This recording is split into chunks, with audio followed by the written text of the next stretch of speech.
ದೇಗುಲ ಭೇಟಿಗೆ ಬೇಕೆ ಹೈ ಅಪ್ಪಣೆ. ದೇವಸ್ಥಾನಕ್ಕೆ ಹೋಗೋಕ್ಕೂ ಹೈಕಮಾಂಡ್ ಅಪ್ಪಣೆ ಬೇಕಾ? ಹೈಕಮಾಂಡ್ ಹೇಳಿದ್ರೆ ಅಯೋಧ್ಯೆ ರಾಮ ಮಂದಿರಕ್ಕೆ ಭೇಟಿ ಕೊಡ್ತೀವಿ, ಎಲ್ಲ ಹೈಕಮಾಂಡ್ ತೀರ್ಮಾನಕ್ಕೆ ಬಿಟ್ಟಿದ್ದೇವೆ ಅಂತ ಡಾಕ್ಟರ್ ಜಿ ಪರಮೇಶ್ವರ್ ಹೇಳಿಕೆಯನ್ನ ಕೊಟ್ಟಿದ್ದಾರೆ.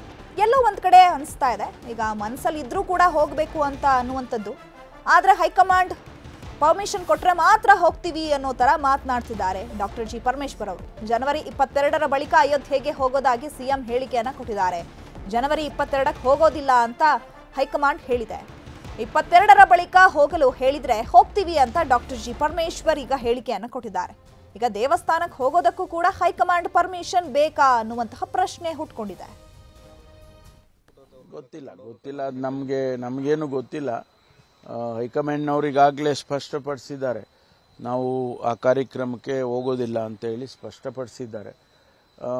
ಒಂದು ವೇಳೆ ಅವರು ಆನಂತರ ಏನಾದರೂ ಹೋಗಬೇಕು ಅಥವಾ ಹೋಗ್ತೀವಿ ಅನ್ನೋದೇನಾದರೂ ತೀರ್ಮಾನ ಮಾಡಿದರೆ ಹೋಗ್ತೀವಿ. ಇದೆಲ್ಲವೂ ನಮ್ಮ ಹೈಕಮಾಂಡಿನ ನಿರ್ಧಾರಕ್ಕೆ ಬಿಟ್ಟಿರ್ತಕ್ಕಂಥದ್ದು.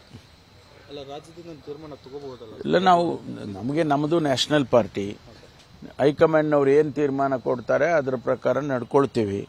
ರಾಜ್ಯದಲ್ಲಿ ಅವರು ಹೇಳಿದಾಗ ಅವರ ವಿರುದ್ಧವಾಗಿ ನಾವು ಮಾಡಕ್ಕೆ ಹೋಗೋದಿಲ್ಲ.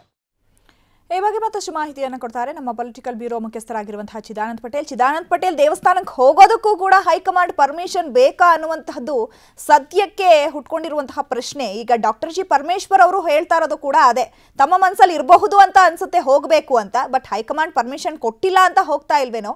ಸೊ ಏನ್ ನಡೀತಾ ಇದೆ?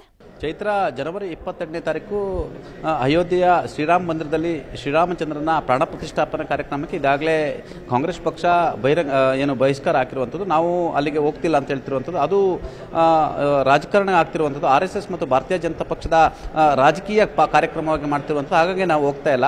ಜನವರಿ 22ರ ನಂತರ ನಾವು ಹೋಗ್ತೀವಿ ಅನ್ನೋ ಒಂದು ಮಾತನ್ನು ಸ್ವತಃ ಮುಖ್ಯಮಂತ್ರಿ ಸಿದ್ದರಾಮಯ್ಯನವರು ಹೇಳಿರುವಂಥದ್ದು.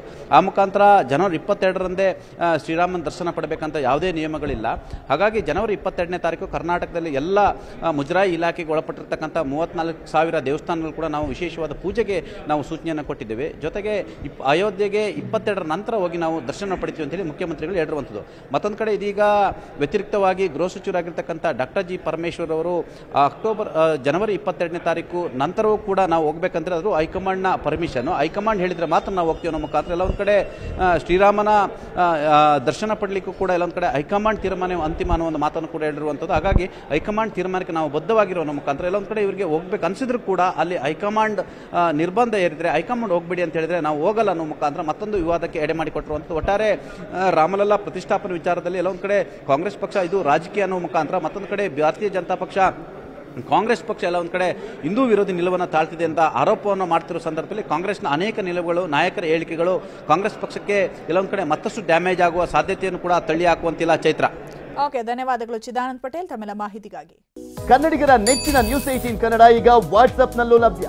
ಕರ್ನಾಟಕ, ದೇಶ ವಿದೇಶಗಳ 360 ಡಿಗ್ರಿ ಸುದ್ದಿಯ ವಿವರಗಳನ್ನ ನಿಮ್ಮ ಕೈ ಬೆಳುಗಳಲ್ಲೇ ಪಡಿಲಿಕ್ಕೆ ಈ QR ಕೋಡ್ ಅನ್ನ ಸ್ಕ್ಯಾನ್ ಮಾಡಿ, ನಮ್ಮ ಚಾನಲ್ ಫಾಲೋ ಮಾಡಿ, ನೋಟಿಫಿಕೇಶನ್ ಆನ್ ಮಾಡಿ.